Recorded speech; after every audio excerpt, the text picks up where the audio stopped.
progressive development and growth.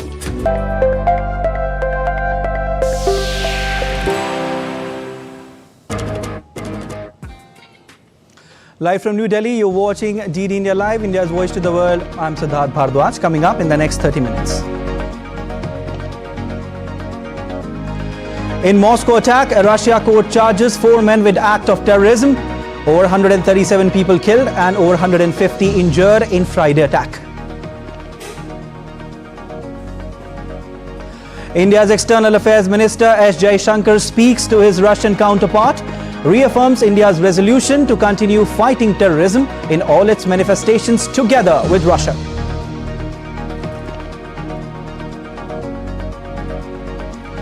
India slams Pakistan at 148th IPU Assembly in Geneva, says Jammu and Kashmir, Ladakh will remain an integral and inalienable part of India. No amount of rhetoric and propaganda from anyone can override this fact. Pakistan would be well advised to stop its terror factories that continue to launch countless cross-border terrorist attacks in Jammu and Kashmir. UN Security Council to vote on new Gaza ceasefire draft. Israel bans UNRWA's food aid convoy to North Gaza.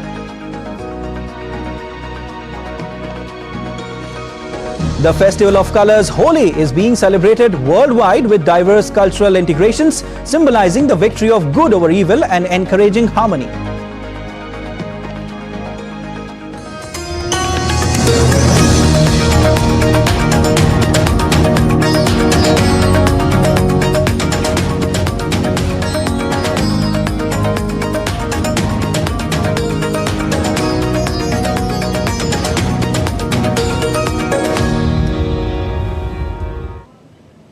Latest update from the Moscow attack. Russia court on Sunday late evening has charged 4 men with acts of terrorism in connection with March 22 deadly concert hall attack. Video showed all of them being marched blindfolded by masked police into the court. As per the court statement, 2 of them have admitted their guilt. All 4 are to be held in pre-trial detention until at least 22nd of May. All were arrested hours after 4 gunmen on Friday night stormed the Crocus City Hall on outskirts of Moscow and began firing on some of the estimated 6,000 people who were attending a rock concert. The attackers also set fires which engulfed the venue and caused the roof to collapse. Russian authorities said 137 people were killed and more than 150 injured.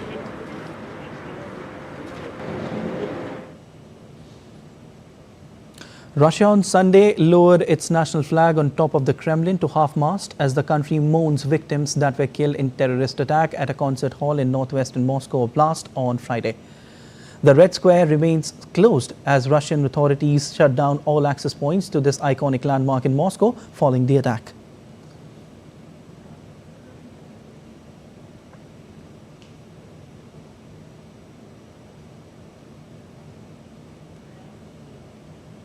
India's External Affairs Minister S. Jaishankar held talks with his Russian counterpart Sergei Lavrov and conveyed his condolences on the loss of lives in Moscow terror attack. In a social media post, Dr. S. Jaishankar said, and I quote, spoke to Russian Foreign Minister Sergei Lavrov, conveyed our deepest condolences on the loss of lives in the horrific terrorist attack in Moscow.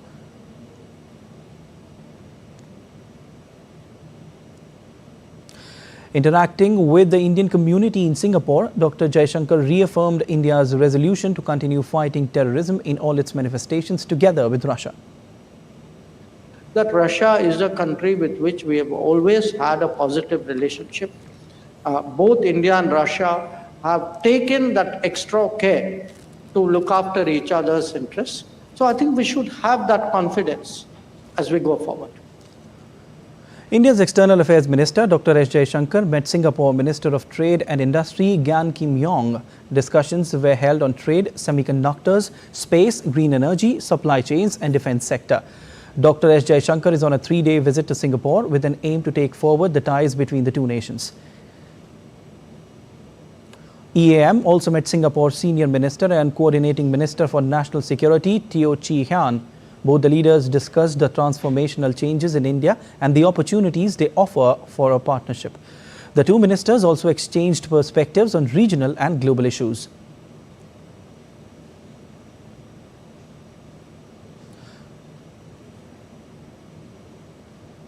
During his visit, EAM Jaishankar met his Singaporean counterpart Vivian Balakrishnan and spoke about preparations for the next ISMR meeting. Both the leaders reviewed the progress of bilateral cooperation, marking 60 years of diplomatic ties. The two ministers also exchanged views on the Indo-Pacific and West Asia.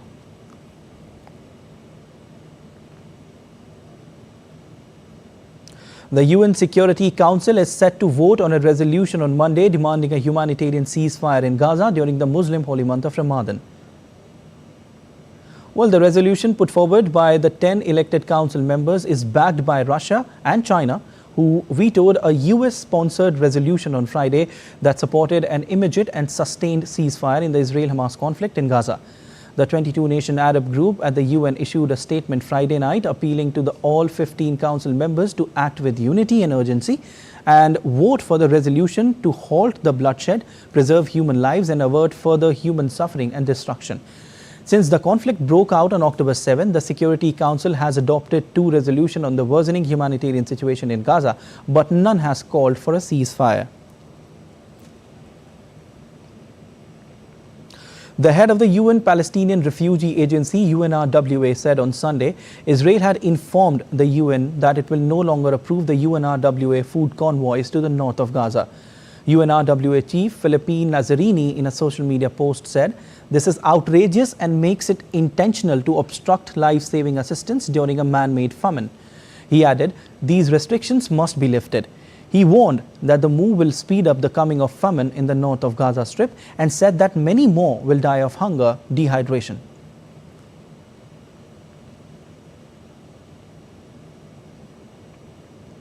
The United Nations chief Antonio Guterres said on Sunday in Cairo that delivering the necessary aid to Gaza requires Israel removing the remaining obstacles and choke points to relief.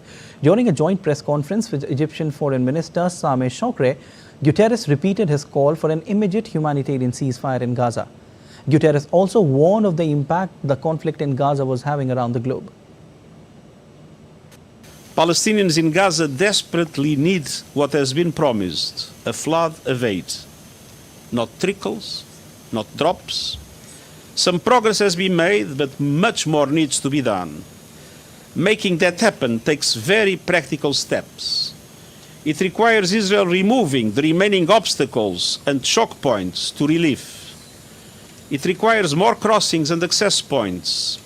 All alternative routes are, of course, welcome, but the only efficient and effective way to move heavy goods is by road. It requires an exponential increase in commercial goods. And I repeat, it requires an immediate humanitarian ceasefire.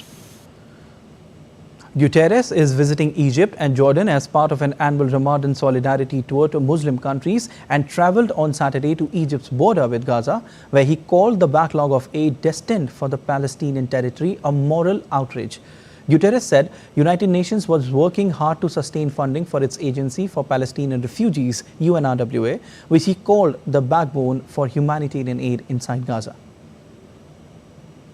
We are working hard in order, on one hand, to guarantee that there is donor support to UNRWA, that is the backbone of humanitarian aid inside Gaza. And at the same time, we were very clear, we have an inspection that is working in order to detect any areas of infiltration that might exist. We want UNRWA to be fully based on UN values agency, and we are working in a determined way for that.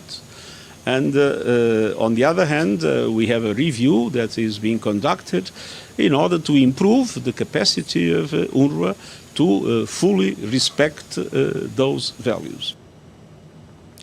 A hearing is being held in New York City today to determine when one of Donald Trump's criminal cases will go to trial. The trial was expected to be getting underway this week, but a judge decided to delay proceedings. Separately, the former president also faces a deadline to pay millions of dollars after a separate Manhattan judge found him liable for fraud. William Denslow reports from New York. Well, Monday is expected to be an incredibly busy day when it comes to Donald Trump's legal battles. If we first turn our attention to Donald Trump's hush money case, this could be the first of Donald Trump's 4 criminal cases he faces to go to trial. He faces 34 counts relating to allegations that he falsified business documents. This case is tied to allegations that Donald Trump paid hush money to a porn star ahead of the 2016 presidential elections, charges Donald Trump has vehemently denied. Now, this case was expected to go to trial on March 25th, on Monday. However, a judge at the last minute delayed that by at least 30 days. This was because a tranche of documents was released by federal prosecutors, around 119,000 pages to be precise, most of which pertaining to an investigation into Donald Trump's one-time fixer, Michael Cohen, who is now expected to be the prosecution's key witness against the former president. Now, Donald Trump says that this case should be dismissed. His team says that Alvin Bragg, the Manhattan DA, the district attorney, failed when it comes to their obligations on discovery. They want to see this case tossed completely or at least substantially delayed. As far as the DA is concerned, well, he says that he's been asking for these federal documents from federal investigators for months. He also says that on last review, only around 270 of those documents were relevant so far. All eyes will be on Judge Juan Merchan to see when this trial will indeed, this case will go to trial, if indeed we do get to that point. Another key development expected later on Monday is a deadline for Donald Trump to pay what he is owed in a civil case when a judge ruled that Donald Trump was liable for fraud when it comes to allegations that he inflated the value of his assets to obtain favourable terms from lenders. Donald Trump faced a $355 million fine. Taking into account interest, though, that spiked to over $450 million.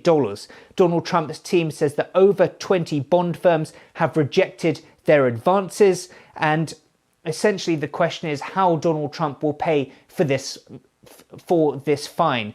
On social media, Donald Trump says that the case has been a witch hunt and a scam. He says that he should be the one paid damages and not the other way around. So real question is, what could this mean to some of Donald Trump's most famous assets, things like his properties here in New York, Trump Tower, for example, such a prominent part of the New York City skyline. A slight complication there, though, is the fact that Donald Trump doesn't own many of these properties that have his name on them outright. So that could mean seizing any of Trump's properties here in New York could be very complicated indeed. William Denslow in New York reporting for DD India. As counting of votes is underway in Senegal's presidential polls, initial tallies have shown competitor Bassirou Diomaye Faye leading on Sunday, prompting opposition supporters to go out and celebrate early. To choose Senegal's 5th president, millions of people participated in a calm day of voting on Sunday. The election came after 3 years of extraordinary political unrest that led to violent anti-government demonstrations and increased support for the opposition.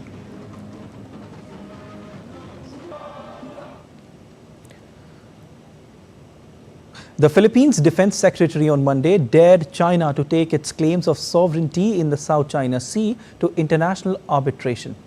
Speaking after the latest flare-up in tensions between Chinese and Philippine vessels at the weekend, Gilberto Teodoro said, if China is not afraid to state its claim to the world, then why don't we arbitrate under international law?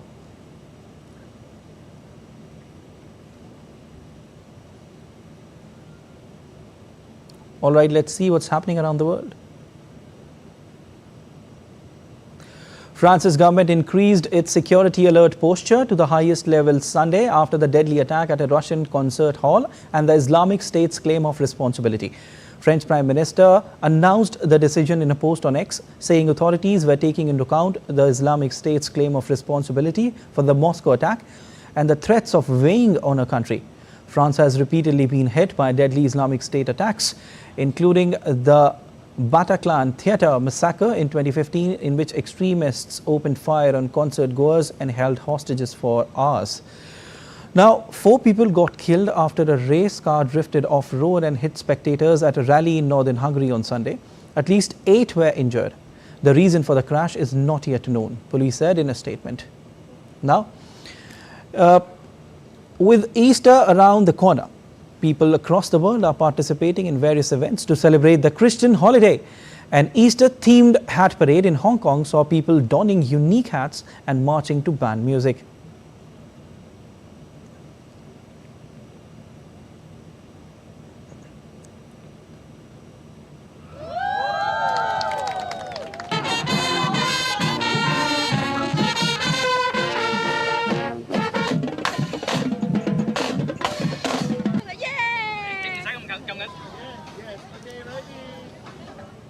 All right, and still to come on this edition of DD India Live.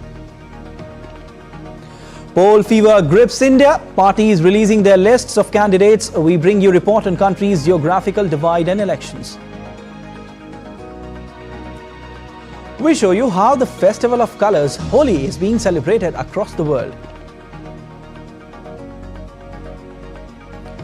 In IPL, Royal challenges Bangalore to face Punjab Kings in Bengaluru.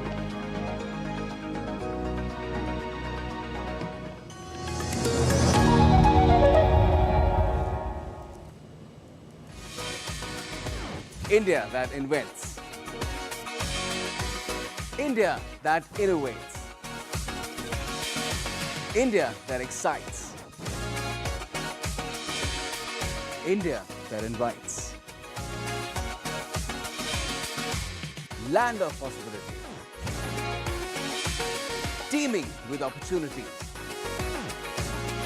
Watch India Ideas each Thursday, 8 p.m. only on DD India. In a world that never stops, where information shapes our reality, one app stands out, helps you stay ahead of time.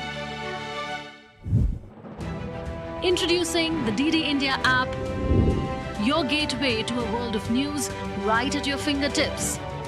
Your most trusted source of news goes global, goes digital. Explore a world of options, top stories, live updates, in-depth analysis, and more. Stay informed wherever you are. Real-time alerts keep you ahead of the curve always. The DD India app, connecting you to the world one story at a time. Download now and explore the world of knowledge, insights, and authentic information. We just don't bring you the news as it unfolds. We get to the heart of the matter. We don't just present facts, we demystify complex social, political and economic events. We break stories that shape the world's present and future because you deserve the truth. I am Tanvi Taneja from New Delhi. I'm Ollie Barrett from London. I'm Nick Harper from Washington, D.C.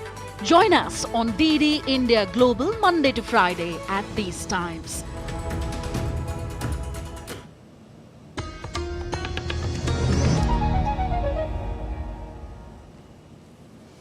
You're watching DD India Live. I am Siddharth Bharadwaj. India slammed Pakistan once again over its absurd remarks on Jammu and Kashmir.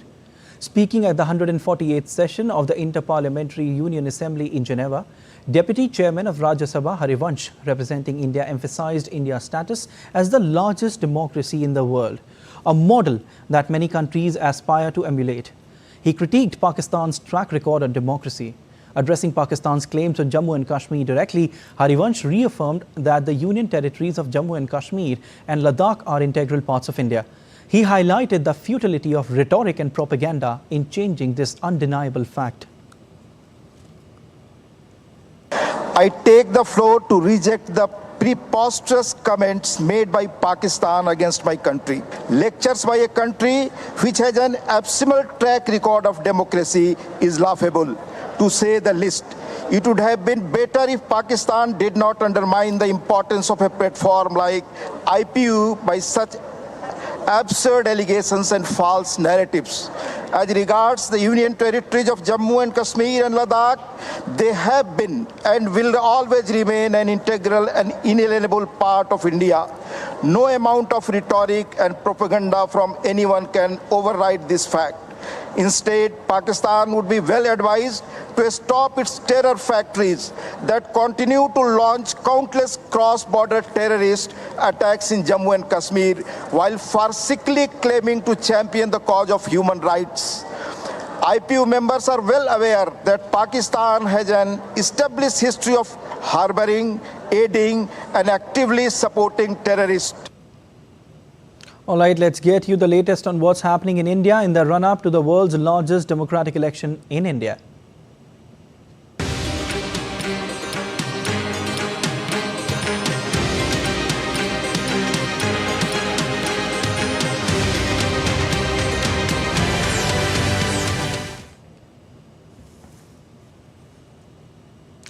The dual interaction between geography and political decisions and the geographical structure of the election system are an essential part of elections in India. The vast topography and cultural diversity play a major role in planning and conduct of elections. More in this report.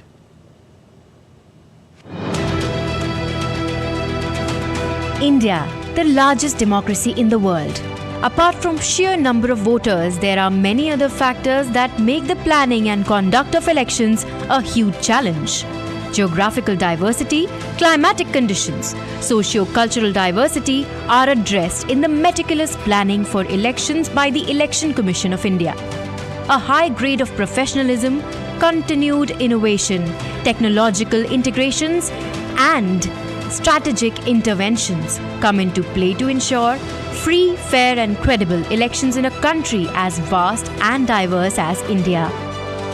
Due consideration is given to the topography and the ease of travel of voters. Along with this, the security management, religious festivals, harvesting season and climatic conditions also play a key role in finalizing the dates. Also, the Commission keeps in mind the schedule of school exams as teachers are also deployed for election duties.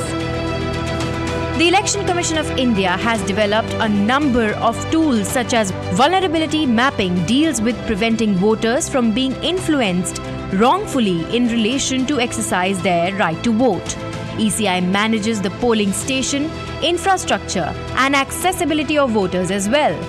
A set of rules under the assured minimum facilities take care of proper accessibility to the polling station. Braille facility in the EVMs, proper parking facilities, clean waiting sheds, etc. Force deployment plan along with outreach activities and voter awareness programs are also held to increase voter turnout to ensure smooth elections.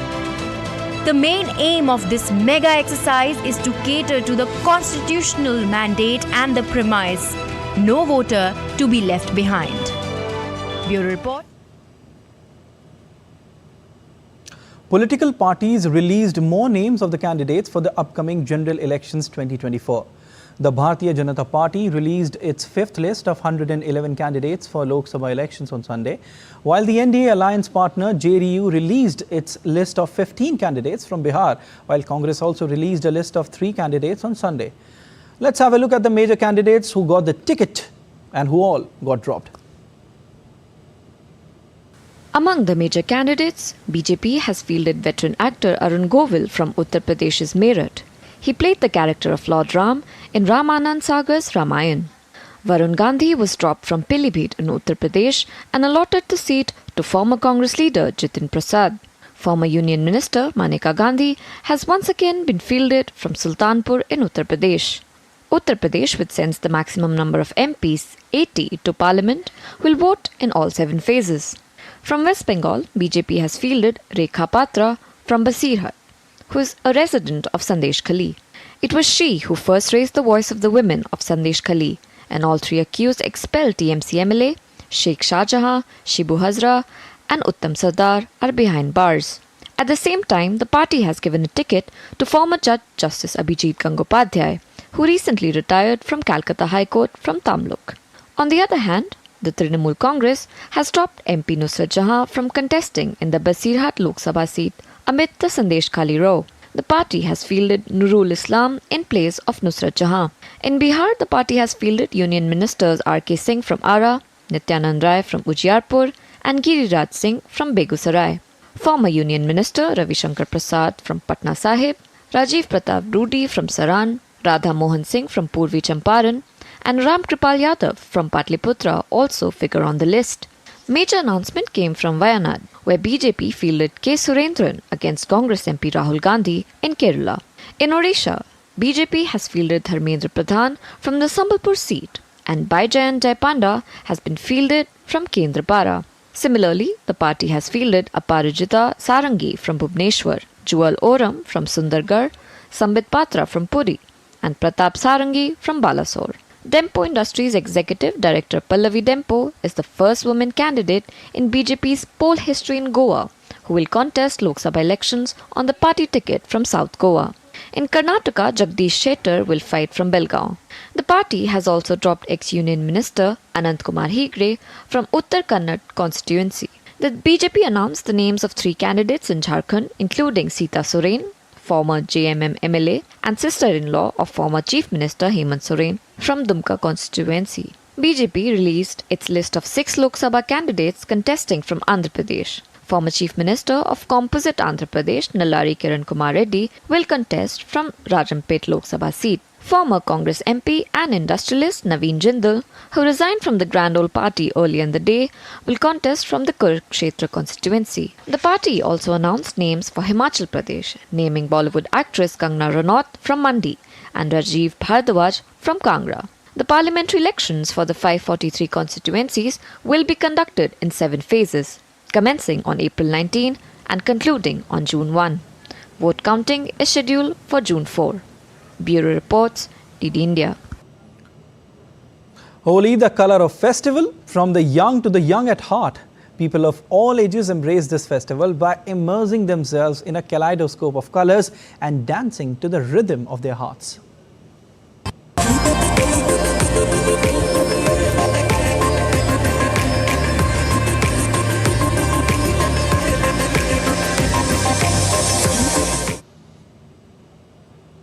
Let's take a look at India's most colourful tradition, which marks the arrival of spring and is associated with happiness, vibrant colours. Holi. Sakal gets us more.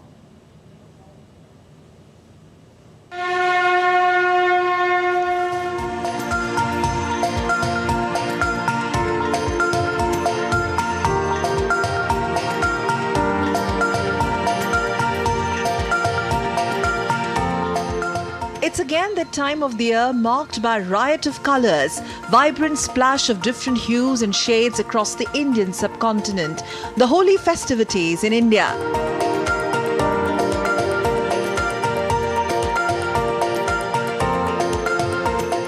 Holi, one of the popular festivals of Hindus of India, also famous as Festival of Colours, symbolizes love, arrival of spring with abundant colours, invocation of good harvest season while bidding adieu to winter season.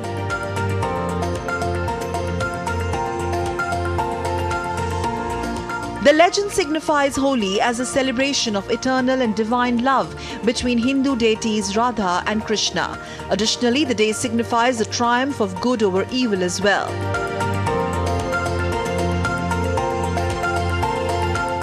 Indian cities like Mathura, Vrindavan, Barsana and Nandagaon hold great significance in Hindu mythology, as these places are associated with the life and times of Lord Krishna. The flavour of Holi here is world famous, as it attracts teeming tourists the world over. The Holi originated and is predominantly celebrated in the Indian subcontinent, but over the years it has spread to other regions of Asia and beyond through the Indian diaspora. Holi festivities are also common in some Caribbean communities of Indian origin, such as Trinidad, Tobago, Mauritius, Fiji, South Africa, Guyana, among others.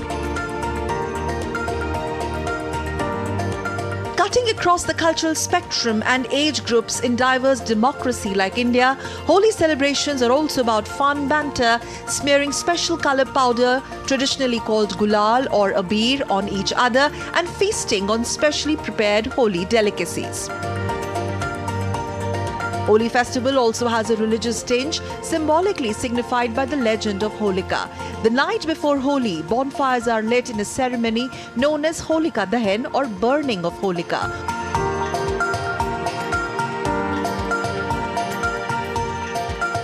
In tandem with vibrance of India's democracy, Holi ushers in with it the joy, the vibrance, the pomp and fervour, the grandeur, marking new beginnings with the onset of spring season. With Aarti Rana, Sakal Bhatt for DD India. That's all for this edition of DD India Live, but let us know your thoughts on the news of the day. You can connect with us on Facebook, X formerly known as Twitter, and Instagram. We'll be back with more news as it breaks here on DD India. I'm Siddharth Bharadwaj from all of us here in Delhi. Thanks for watching DD India Live. Wishing you all a very happy Holi. Stay safe and play safe.